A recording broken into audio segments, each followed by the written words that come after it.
I have like been rereading this novella every single year since like high school. It's actually so out of pocket. I don't even know how I came across this novella because I didn't read the original series. Hey everyone, welcome to a new video. This video is not a book rec video. Okay, I guess it kind of is, but like it's not like my typical book rec video. Of course I would recommend reading any of these books, but like it's a very Pacific flavor. I don't know about you guys. Actually, can you guys tell me if you guys do this too? In the same way that there are some like movies, you know, like those movies that you just like rewatch all the time, like at least once a year you have to rewatch that movie. Like for me it's like Good Will Hunting, like Sydney White. Well, these are them for me, but for books. Please tell me that you guys have these books too. If you do have those books, please drop them in the comments below. Actually, not all these are even books. A lot of them are like novellas or like just like snippets. I mean, like you'll see. The first book, this is an entire book series, The Infernal Devices series by Cassandra Clare. And I'm proud of that actually. I'm an Infernal Devices girl. I will live and breathe and die by the Clockwork Angel, Clockwork Prince, Clockwork Princess masterpieces. Like I just always end up doing it. I've never felt more feelings ever in my life reading a series than I have reading that series. I can't even explain the chokehold that that series has on me. It's like a prequel companion series in like the Cassandra Clare universe. I love Will Herondale. I literally have a whole playlist on my Apple Music. Don't kill me, I don't have Spotify. It's an upgrade from YouTube Music though, I will say that, which I used to use. I stand by YouTube Music, by the way. I literally have a whole playlist that is literally just dedicated to Will Herondale's character development. It just explains his character development in chronological order. I just love this series so much. It will never not be a special series to me. I first read the series when I was in middle school. It has just been so influential to my developing brain. I can't even explain these three characters, Tessa, Will, and Jem. I will never not love them, and I think about their story every waking minute of the day. Always in the back of my mind. I swear to God, this is true. And when I say I go back and reread it, I don't mean that I reread all the books from cover to cover all the time. A lot of times it just means like going through, just reading and rereading my favorite scenes. Guys, it's bad. Imagine that like if you're watching like your favorite movie or something and you just like go to the scrub bar and then you just kind of like look at all the preview thumbnail stuff until it's like the scene that you're looking for. I do the equivalent of that, but with books. And this is one of those books. I just love Will Herondale. He's like the most special fictional character to me, and he always will be. Okay, so very quickly, I want to jump in here just to thank 𝐬𝐻 for partnering with me on this video. Also, yes, I cut bangs for myself. I'm so sorry for the inconsistencies. There are some videos that are like pre-filmed. So yeah, I have worked with 𝐬𝐻 in the past, and it's an app that I personally use all the time too, and I totally stand by this app and everything that it has to offer. 𝐬𝐻 is the fastest growing self-care and mindfulness app on the market right now. And my favorite thing about 𝐬𝐻 is how beginner friendly and like all-in-one encompassing it is. And it is accessible to everyone on iOS and Android. My phone is charging right now. But I'm going to jump on my 𝐬𝐻 right now, and this is kind of what it looks like. You can see my recently played as well. I'm a college student right now. I feel like being mindful and taking time to breathe is really important, and 𝐬𝐻 makes it so accessible. If you have trouble sleeping and you want to listen to sleep stories, if you are trying to get into meditation, all of these are super beginner friendly. Well, if you're trying to get into yoga or moving your body, they have a section for body. Just so many options to choose from. I love the music. They have ambient music, lo-fi music, sounds of nature, piano music, ASMR, oh my gosh, literally everything, chill, relax, classical piano, and so many things to choose from. This is bringing me back to like when I was like studying piano theory and stuff like that. So 𝐬𝐻 is a freemium product, which means that a lot of the content is free. You don't need to buy anything in order to access, which is such good content as it is. But you can also have a 7-day premium trial where you can try out all of their premium content, and a 30-day money-back guarantee, which unlocks just a lot of other resources. And the self-care content is really ever expanding. So if you're interested in checking out 𝐬𝐻, which I would highly recommend, you can go to 𝐬𝐻.com/sunny to get a 60% off discount for a yearly 𝐬𝐻 premium subscription. All the information, all my links will also be in the description below. But once again, that is 𝐬𝐻.com/sunny for a 60% discount for a 1-year premium trial. So thank you so much to 𝐬𝐻 again for partnering with me, and let's get back to the video. On a similar vein is 𝐤𝐮 by Marie Lu. This is like another one of my favorite books of all time. I have the physical copy because my friend actually gave it to me right when it came out for like my 13th, 14th birthday. I kind of forget. If you have like read the 𝐤𝐮 book, it's like really fun to read because it's like dual POV. So June's chapters, which is like the girl main character, is like just black text. But then Day's chapters, the other main character, are all in like yellow text. I don't know who had the budget. They made an investment, and let me tell you, that investment did something. I mean, besides that, it's just a book quote that I love so much. One of my favorite dystopian books ever, and it's like a secret identities, enemies to lovers. I just always go back and I reread only the first book, and I just like love some of the quotes in this. Let me read the one that I'm thinking of. I feel like it's like the most iconic quote. Okay, yeah, here it is. Because Day is not his real name. June asks at one point why he chose the name Day. His real name is Daniel. And he says each day means a new 24 hours. Each day means everything's possible again. You live in the moment, you die in the moment, you take it all one day at a time. And I really like the first book. It just gives me a lot of nostalgia. It's like a comfort read almost. Here's another quote. What a joke. Poor little rich girls falling in love with the Republic's most famous criminal. Now if that doesn't sell you on it, I don't know what will. Oh my gosh, now I'm going down a rabbit hole of like reading all these. Should I reread Legend?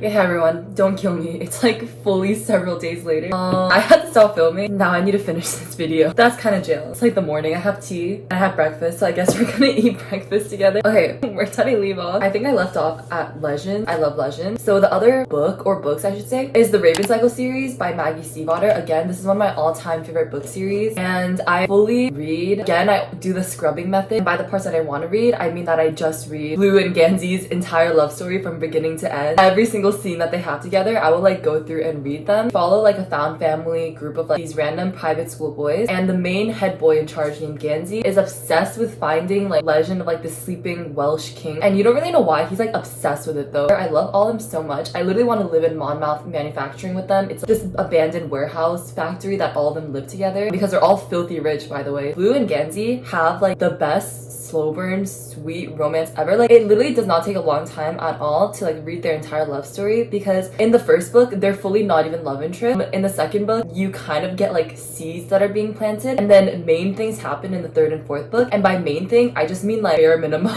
maybe 2 scenes is like all we get, but it's like so gold, like every single interaction and moment they have together. Oh my gosh, I can't explain what it is about this found family specifically. I read this like when I was in high school. I was really late to the bandwagon. It was when I was going through like a pretty stressful period of my life that I ended up finding these books. Can't even explain the way that I connected with these characters. To this day, I can't even explain it. When I tell you that they just like feel so real to me. They honestly might be my favorite found family that I've read about so far. Like they might be ranked #1. I can't explain what exactly it is about these 4 boys that like I connected with so much, and like the friendship and bond that they have with each other. They just felt so real to me, and they were such a huge comfort to me when I was going through a very uncomfy time. They brought me so much comfort. I can't even explain it. I would just escape into like this friend group every time that I just wanted to escape. In my grade 11 biology class, our summative is to grow a plant and like track its progress. I grew basil. I named my 2 basil plants 𝐤𝐤 and 𝐤𝐭𝐧𝐬 because they were just such a huge comfort to me. I don't know, I can't explain how much comfort they brought, and they still bring me comfort. You know what I mean? Like I just go back to this found family. Oh my gosh, I love that series. The last book, obviously, it should come as literally no surprise to anyone. It's the Six of Crows duology. Yeah, I feel like I alternate like reading it cover to cover and doing the scrubbing. And the main reason I love this book series so much is because I love 𝐤𝐻𝐦, like the relationship between 2 of our main characters, Kaz and Inej. They have like the best like slow burn. I don't even know what the trope would be. It's not even friends to lovers, it's like co-workers to lovers. I'm closed off to everyone in the world but you. Are one of my all-time favorite couples I've ever read about in a book ever. Love reading their entire love story because like it's giving us nothing, girl. Like their love story, it's so slow burn that like every moment, no matter how small, it's like the most minute moments, bro. It's like they're just glancing at each other and like the entire fandom like goes crazy. I mean, I've talked about this book series all the time on my channel. Like you can watch any of my other videos. I probably mentioned it at least once. The next 1, 2, 3, 4, 5 that I'm gonna talk about are like novellas. Okay, I think it makes sense to go in this order. The first one is not even, okay, I shouldn't say novella. It's like not even a novella. It's literally just like a scene that was released. Hello? Hello? Yes? Guys, I've been trying to film this video. This is like my 3rd attempt at filming this video because I was interrupted again. This is my roommate. I love her. She can interrupt anytime she wants. Okay, where was I?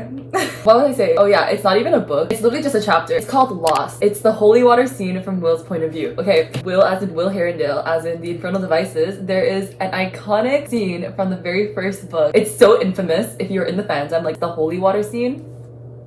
That scene is so legal. I can't explain what it's about without spoiling that book, but this scene, a cultural reset. Anyone who's read that scene knows that we would have literally chopped off our left arm and sold out every single one of our family members to get that scene from Will's point of view. I literally reread that scene every single time. I just like want to like feel some type of way, you know what I mean? I'm gonna move on. The next, After the Bridge. This one is from the same book series. Can you tell I love this book series? It is an epilogue kind of. I have never blubbered so hard in my entire life at an epilogue. The epilogue in this book series is so elite, and then that series ends. After the Bridge was feeding us what we needed. What happened after that very ending, I really can't explain any more than that, but I will just say that it cleared my skin. Now I'm hydrated. Okay, next is an actual novella. Actually, it's kind of two things. So the first is 4 by Veronica Roth. 4 is the novella bind-up from the Divergent world, where we follow 4's point of view before Divergent started, and then kind of like concurrently with like what was happening in Divergent in real time. You guys know this about me. I honestly haven't read Divergent since I read it the first time, but I rewatched the movie religiously. I love that movie so much. I love 𝐤𝐤𝐬𝐴 so much in that movie. I have reread the 4 novella bind-up like 8 million times. Oh, it's just like, if I ever need a reset for like why I love reading books so much, like I will literally read this novella bind-up, you know what I mean? I love 4 and Tris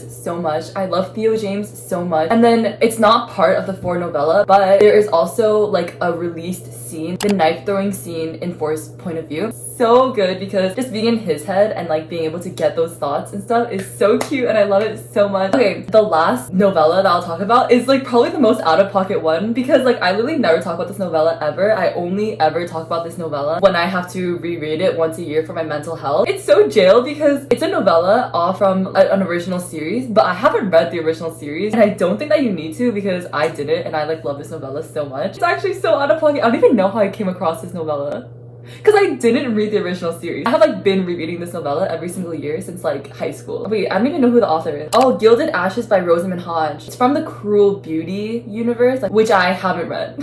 Just wait until you hear the plot. Our main character is a girl named Maya. Oh, I feel like this is kind of like Cinderella. Basically, her mother, who passed away, had made a deal with that devil character. I don't know who he is. Sure, there's more to him than just that. That anyone who hurts her daughter would die. And so Maya obviously doesn't want anyone to die. Always has to pretend to be happy and always has to pretend that nothing is hurting her. Otherwise, she knows that something bad will happen to that person. That's kind of how she lived her entire life. And obviously, it's like a Cinderella situation. She has like a terrible stepmother, and she has stepsisters. And we obviously have our prince. What's his name? Annex? Yeah, his name's Annex. Maya is sent on a mission to go make Annex take her sister to the ball. And so she delivers a letter to him from her sister. The trope is that he is like entertaining these letters, but he actually is falling in love with Maya, but Maya has no clue. And they just like spend time together every single time she delivers these letters. He's like very obviously falling in love with her, but homegirl has no clue. Like, it says, despite a prickly first encounter, he is charmed and intrigued by this mysterious girl who doesn't believe in love. Annex can't help wishing to see her again, and when he does, he can't help falling in love with her. Against her will, Maya starts to fall in love with him too. But how can she be with him when every moment his life is in danger from her mother's deadly bargain? Guys, when I tell you that this novella, like, I don't know what is in it. Like, it's actually such a boost of serotonin. I can't explain to you.